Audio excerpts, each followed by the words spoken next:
Welcome to How Hard Can It Be, where we're bringing in experts in different fields to learn about what it really takes to do what they do. I am your host, Carlos Guerrero, and today we have Esteban Kadamani here with us. Esteban is the founder of Infinite Windows with over 20 years of experience. Esteban grew his small business from $1 million to over $40 million. Today, Esteban is here to talk to us about how hard can it be to grow your business. How hard can it be? Welcome, Esteban. What's up, brother? How you doing, bro? Well, first and foremost, a lot of people don't know this, but we go way back. Way back. We're talking what? Those 20 years. So Over 20 years. Spring, we've been around. We've been together for a very long I time. know you says what, 18? 17? 2000, well, I was 18, yeah. So that's like 2001. Over 20 years. It's been a long time. I mean, obviously I know your whole story, but tell us, our listeners, our viewers, where you come from, what happened, and how did you start in your business? How did you get where you are today? Where do I come from? I come from Colombia. That's my birthplace is Bogota, Colombia. And I got some funny stories of what made me an entrepreneur, what I wanted to do. One of them was from high school. I remember that the cafeteria, they used to buy like a box of candies, but everybody loved it, but they would only bring one box per day. So what I did was every time the bell rang, I would run up to the cafeteria, be the first in line, and I would buy the whole box. Oh, man. And then I would sell it to my friends for a profit. So that's the kind of mentality that I had As an entrepreneur. an entrepreneur when I was, 15, 16 years That was your first business. My first There you go. business. There you go. Well, I got another business that I did. Yeah? You remember the Napster days? Okay, yes. So my friends would send me a list of the songs that they would want. But back then, the internet wasn't like what it is. What internet? Exactly. So it would be every single song that they wanted me to download, it would take 5, 10, 15 minutes per song. And it would have 15 songs. So sometimes it would take me, 1, 2 in the morning. I would have arguments with my parents that I would go to bed too late, but I would sell those CDs for a profit. Nice. And that's how I started. And once I got into Miami, I started working at Subway, and you actually were my manager. I was? Yeah, Really? Nah, I don't recall that. Okay, I think we're going way too back. Yeah, way too back. So what happened next? So basically, I do remember we're working together. Yeah. Then you were working for a tire place, I believe, at some point. Yeah, that was only for like a month. Yeah, and then you started working for actually another window company. Correct. If I could recall. So that's how I met my business partner, Santiago. He used to work for Ready Windows, who's actually my competitor now. Oh, wow. Yeah, he was the best salesperson at the company. He got me a job as an estimator. That's where I learned the business. And Okay. that's what everybody needs to do. Owning a business is you got to be an expert on it. Yes. So I learned how to estimate REIT plans, read all about compliance, building codes, and that's how I started. After a year, that was back in 2005, 2004, we had a big construction boom in Miami. Oh, yeah. We also had a lot of hurricanes. Yes. Yeah, that was 05, 06. There were a lot of Huge opportunity. huge opportunity. I remember those days. That business grew, which was my ex-employer. It was from $1 million to $20 million. Are you talking about Ready Windows. So when you started working there, they were a $1 million company. Yeah. And then while you were working there, it grew to 20 million. It grew to 20 million, but it was because of the construction that was booming and Yes. also because of the amount of hurricanes that we were getting. I think it was Wilma. We had like 3 back-to-back that... Well, 2003 was Hurricane Andrew, but this is right after. No, it was after. That's when half of Brico got destroyed. And Homestead, yeah. Well, Homestead was in Andrew, but hurricanes that I lived through while I was working at Ready Windows were mainly, Brickell downtown. Got it. It was messy. There was a lot of need for impact windows. And that business grew. I ended up becoming a sales manager, and I had a strong relationship with the manufacturer of the windows, the company who they were buying windows from. They still do, which is ES Windows. And that's how I started, and I worked there for about 2 years. After those 2 years, I was sitting down with Santiago one day, and we were like, hey, I want to be a real estate developer. Yeah, that was your dream. Yeah, but you know why? Because I remember one day that while I was working at Subway, you came in your porch with a set of plans Yes. of the house that you were building. You opened it up to me and you said, look, this is what I'm doing. I'm building this house. This is here, the bedrooms. And I'm like, oh my God, this is what I really want to do. And I was looking up to you, what you were doing. And that's what I wanted to do. I love that. I never knew that. Never knew that. That's why you wanted to be a developer. Look at that. That's why I wanted to be a developer. Like I said, we went back. We go way back. I'm glad I inspired you to become a developer. It did. Which took you to a different avenue. Yeah. But it's still construction related. Exactly. So I started working already Windows. It wasn't something that I want to sell Windows. That's my dream. But I got an opportunity to work there, and I learned the business. Yeah, like you said, it was very important to learn the business. So you were able to work there, get that. Not only that, but you get to know people in that industry. You get to know installers. You get to know the manufacturers. You get the suppliers, everything, everyone, and how the business works. It's really important. I think that I wouldn't open a business unless I'm an expert on it. Because you need to be an expert. You need to be better than anybody else. There's tough competition on anything you try to do. 100%. And if you want to be successful, you have to be the best at it. So that's what I did. After 2 years, we opened up Infinite Windows. So how did you guys go from working for a window company to say, you know what, I had enough.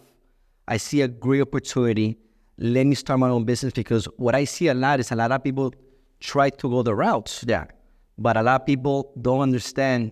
They think that the other side of that fence is greener, but they don't understand once they get there. And I'm sure you're going to share your experiences, because going from working for somebody to being your own boss and opening your own business, everything changes. It's rough, man. And I have a lot of people that come to me that, they want to open up their own business. I've actually helped people open up window businesses, taught them a little, sell them windows as well. But it's rough out there. There's several reasons. At the end of the day, you got to enjoy what you do, because it's impossible that you're going to go through all those challenges successfully without really loving what you're doing. Yeah. And, part of it is obviously regulation, compliance, building permits. People don't understand, how hard it is to actually get a permit and pass inspections.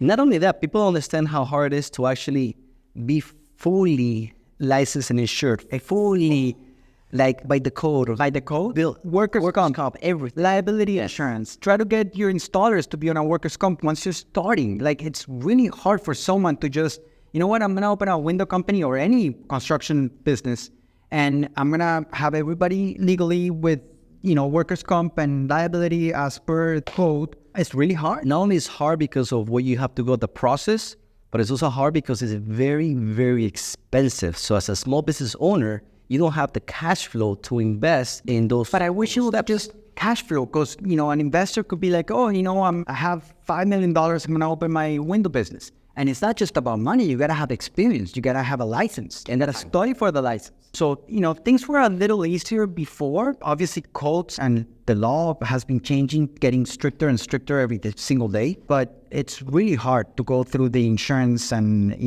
liability and licenses process. Okay, so now that we understand where you came from, your passion for the business, your passion for being an entrepreneur, wanted to be a developer, you work for a company, that's beautiful. It got you started. You basically went ahead and opened your window company with your partner, Santiago. Now, how hard can it be to grow your business? Man, the first year, how difficult was the first year? Or which year you think was more difficult, and why? Well, remember, I opened up my business in 2006, 2007. We were going through one of the worst depressions that this country has ever had. So you not only had to deal with, what we went through, the insurance licenses and getting everything by the book, but you also had to deal with the installation team. You got to deal with many people with different personalities. You also have to deal with clients. Clients have expectations. You need to be able to meet those expectations, educate them to what they are going to expect. But then you also have the economy overall. It's not like you could do everything perfect by the book, everything great, and then you go out to sell and, people need to buy your product. Yes. And you have to be a great salesperson. And you got to be a great salesperson. Which you had Santiago for that, right? Right. I think that the reason why he's such a great salesperson is because of the experience that he had. He had been working there for 4 or 5 years. Yes. He's a hard worker. We complement each other. Which is key to success in running a business. Yeah. If you want to partner with somebody, you want to partner with somebody that has qualities that you don't possess, so that you guys bring a good team into it. But, people think, okay, it's just, my business partner. You got to partner up with a bunch of people. You got to partner up with installation. How hard can it be? You find a couple of guys here, hey, let's open a business. How hard can it be? It's very difficult. Wow. Tell me more. Well, you're dealing with people from different backgrounds, different cultures. Everybody has their own story and their own challenges. And you got to put yourself in their shoes. So you're working with installation team, you got to work with salespeople, you got to work with the permitting department. And then once you have that, your partnership settled, then you got to work with clients. Let's start with installation people. Yeah. Give us an example. What was so hard about it? Something that happened? Like, what was so hard about it? Well, building the team. You got to earn their respect.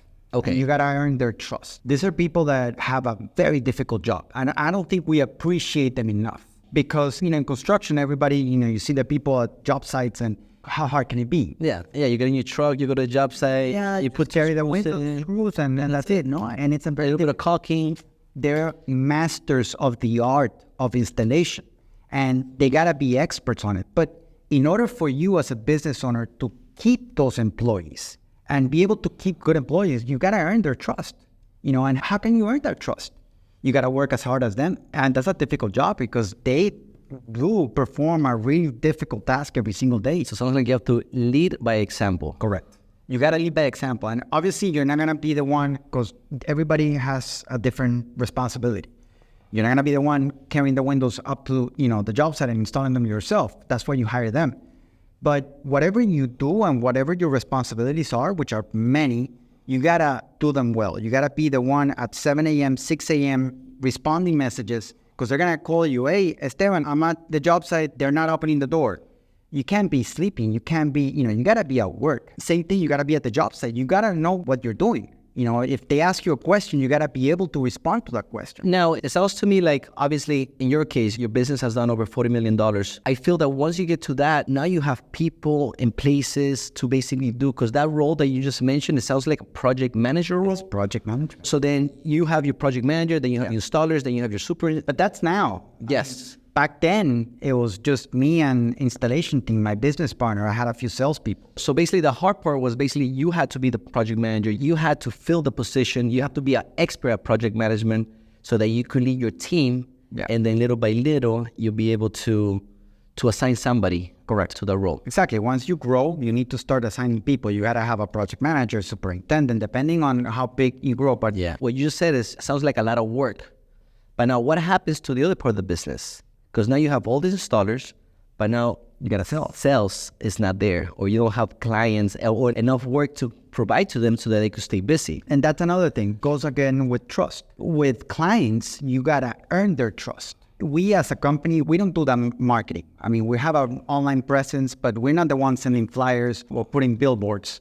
Maybe we should, but that's not how we do. What we do is we do our job great. We educate our clients to what to expect. We offer them a great product, which ES Windows to us, is just amazing what they have accomplished. And we've been with them since very beginning. Since day one, yeah. Yeah. But you got to tell the clients and you got to educate them on what they need to expect and you got to earn their trust. Now, when it comes to educating your clients, we already spoke about, your team, which is it's hard because you need to be there. You have to put in the time. You have to put in the effort. You have to work. Lead by example. Train your people so that they could trust you and they trust. Now, let's shift the position to the client because that's a very important topic. How hard is it to educate a client or how hard is it to earn their trust and why? Look, you got clients that are professionals. I got GCs. I have developers, but I also have homeowners. Well, GCs and developers, their experience. Correct. But their experience overall. But, not necessarily on the window business. That's why they're hiring you. Yeah, they hired a window contractor because window contractors are expert in the products that they out there, the codes, the sizes, egress windows, colors, tints. I mean, I think that you got to learn the story. You got to learn what their priorities are. For example, let's say it's a homeowner. And, they just want to replace the windows because the insurance company is asking them to replace it. Then, you see the type of house that they have. You see, what their budget is. And you try to fit the product onto that budget and their needs. Now, you might have clients that, oh my God, I want to have a big piece of glass and I want to they have an ocean front view. I don't want to see the frames. Then, okay, you got to educate them. Look, these are the products that I have. To accomplish that. To accomplish that. But then your budget is... Yeah, but I mean, as long as you tell them and you educate them on what to expect, it doesn't really matter. The worst thing you could do is yes, that's your budget. Yes, we can do it. Oh, but this is what I want. No problem. I can get it done. You want to make the sale? Yeah, yes. Yes. Whatever you need. That happens with unexperienced people, though. With rookies, with new people, they say yes. Yeah, when you start a business and you're like, I just want to make my first sale. And obviously everyone wants, more. And they have a vision and they've seen it in magazines, online, on Instagram now. Mm-hmm. And they're like, this is what I want. And, oh, yes, we can do it. Yes, yes. Hold on. Yes. We have 160-inch high ceilings. I got to split it in two because that picture is from California. They don't have hurricanes. Here we have building codes and they're stricter. We got to use impact windows. I can't make it that high. Or unless, we do this other product, but it's much more expensive. And, provide the client with options, but explain them what. Now, to educate some people, because some people are not going to understand what you're saying, kind of like simplify it for them. What you're saying, because I know a little bit about windows and construction, what you're saying is that if a client wants this particular size of window because it's all glass, there's something called the NOA, which is Notice of Acceptance. And the manufacturer has to go through testing for hurricanes. And depending on the testing results, they could only go to a certain size of glass. Right. So now, if the client doesn't want any frames, then you have to offer them another product that's going to be more expensive, that's going to weigh more, is a different brand or whatever, to meet what the client wants. Exactly. So, and that's where the budget is just, if you're in a very strict budget, you have to choose your priorities. Like, what is your goal? We like working when it's a new construction house. We love working with architects from the early beginning, with designers, and try to explain to them, because they're more experienced than the homeowner. You can't have the size windows because, the maximum allowance for this product, which is the one I recommend based on the budget that your client has, is this one. So we got to divide it in two and, play with them and brainstorm from the beginning. So I love what you just said about collaborating, because it is true. When you work for a new build, it's so much smarter because the architect is working directly with the homeowner. He knows that maybe they have a budget or maybe they want to design. So working with you directly at that early stage, and then you could provide all this knowledge, it makes the construction smoother. So I love that. And actually, we have worked on projects before. Yes. I mean, I really enjoy it, and that expertise that you provide to guide us to make sure that, because ultimately that's going to save us time. As a contractor, it saves time. I always recommend people that what they need to do is they need to get early on and bring everybody on board. Don't wait until the architect is completed with their plans and everything is set and look, this is what you're going to do. Your experience, the kitchen cabinet, the plumber, the electrician, the window guy, everybody needs to come in together and take a look at preliminary plans and, suggest changes. Value engineering, it comes into play a lot because sometimes architects design things that, by an inch, it could make a huge difference on the budget and it doesn't make a difference on the design intent. So working along with everybody that is going to be involved in the project from the early beginning and educating the client, explaining the process and explaining what to expect, showing them samples, showing them previous houses that you've done, it just helps the construction overall. I love what you just said about that, because a lot of times people, whether you're a homeowner, whether you're a developer, whether you're a contractor, you don't really understand, especially beginners. Every role in construction has a responsibility. A designer is hired to design, to pick colors and furniture and light fixtures. An architect is basically hired to kind of do the whole plans, but a lot of times the architects are not the experts in the trade, windows, cabinets, you just mentioned everything. So I love that approach that get the whole team in an early stage so that they can collaborate, give their comments, so that when you start construction, it's much smoother, you're on budget and you're on schedule. Because at the end of the day, that's what everybody wants. Stay on budget, stay on schedule. And it's really important. Once you go through that, everybody got involved, everybody got the designs, the architect finished the plans, they went up for master permit, which is, the permit that you need in order to start construction. Those plans and the shop drawings for every single trade, they need to be perfect. You can't be the one who's like, verbally, he told me that this window should be green glass, or, he mentioned that he wanted bronze instead of white, even though the plans say white. No. Those plans, even if it takes you a week or two more, those plans need to be perfect. And everybody, they should be accurate. 100%. That's, to me, that's key for any project. Absolutely. And, we go through this all the time with inaccurate plans, and all it does is it creates confusion, it creates delays, it creates arguments, and it went on new construction. Let's talk about retrofits. No, forget it. Oh my God. We'll be here all day. Let's stick to the topic. How hard can it get to grow your business?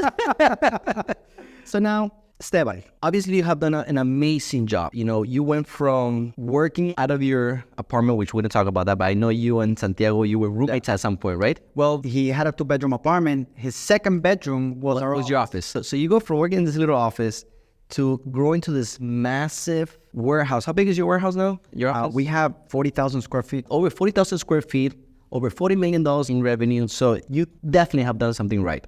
But I know for a fact that through all your years of experience, there has been a lot of complications because in business, you go to growth spurts. Yeah. Every time you reach a certain level of growth, if you don't make the right adjustments in your business, by making the right adjustment, I mean like if you don't put the right people into place, if you don't have the right process and systems, your business has a huge risk on drowning. You can't be complacent. There's a point in your business where you get complacent. You're like, oh, I got this much in sales. People are calling me. I can't actually tell everything that I'm offered. My employees are doing well. And that's right there. That's a red flag for you. If you get complacent, you have to switch everything off, sit down. What is it that I'm doing and what needs to be changed? Yeah. You know, we've gone through several difficult situations like every business owner has. Obviously, we have issues. Tell us what? Tell us one specific that it was the pivot of your career. Like if you would have done this, it would have been done for you. And what is it that you did? Tell us a juicy one. Juicy one. That's what they want. The stuff. In 2012, we were going through some difficult times. Mainly it was for, cash flow issues. We had, for people that don't know, when you do large What's projects, cash flow? Cash flow is the money that comes in and the money that leaves your company. Cash. Cash flow. So, you need to make sure that you have enough money coming in to pay the payables, payroll, insurance, the materials, your overhead. So you got to know and you got to be good at collecting money in order for you to have money to be able to pay your bills. So we were having a lot of difficulties. For people that don't know, on large commercial projects, you have a retainage. How big of a project are you talking about? Large commercial, when you say big projects, are you talking about? Projects are over $1 million. Over $1 million. Yeah. So projects over $1 million. A project over $1 million, you have a retainage. You have a payment application. And from every payment that you submit or every invoice that you submit, they hold 10% of that payment. I finished $100,000 worth of work. Here's 90. 90. They'll hold 10%. They'll hold 10%. Now, when will they pay that 10%? How hard can it be to collect the 10%? So that's another topic. The whole theory behind the retainage is that, if things come out after you're done or things that you haven't completed, they still have that 10% to cover whatever, you haven't done, or for you to, to push you to go and finish whatever's left. It sounds reasonable. It's reasonable. The problem is when you have 6, 7, or 8 of those large projects where they're holding a 10% retainage. So we say when all the lines line up against you, when you have all the lines against you and all the projects are in the same phase, which is really hard to happen. Yeah. Right? So, that's where the cash flow comes into play. So we had about 7 or 8 of those projects. The smallest one was $1 million. And everybody was holding a 10% retainage. Not only that. So basically you have $1 million in retainage. In retainage. Because if you had 10, about $1 million. Well, right. Between $1 million and $2 million that they're holding back that he has already performed the from work. From different projects, but he hasn't been able to collect. Correct. So your accounts receivables, it's over $1 million. Right. Ouch. Yes. And you have bills to pay. It's not like the installation team or the rent or, everybody that sends you a bill at the end of the month or every bi-weekly, you got to pay it. And you were counting on that money. And the client might tell you, oh, yes, Esteban, the check is coming out on, the end of October. And where are we? 6 months later, and they're not paying. And then you're, hey, guys, we need to get that payment. What do we need to do? And, oh, no, Esteban, you guys completed everything.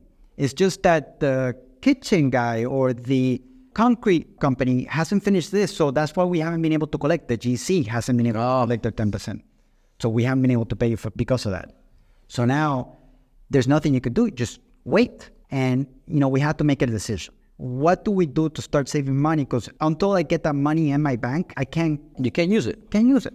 Instead of letting people go, instead of working from Monday through Friday, we started working from Monday to Thursday. That way I could save around 20% on payroll.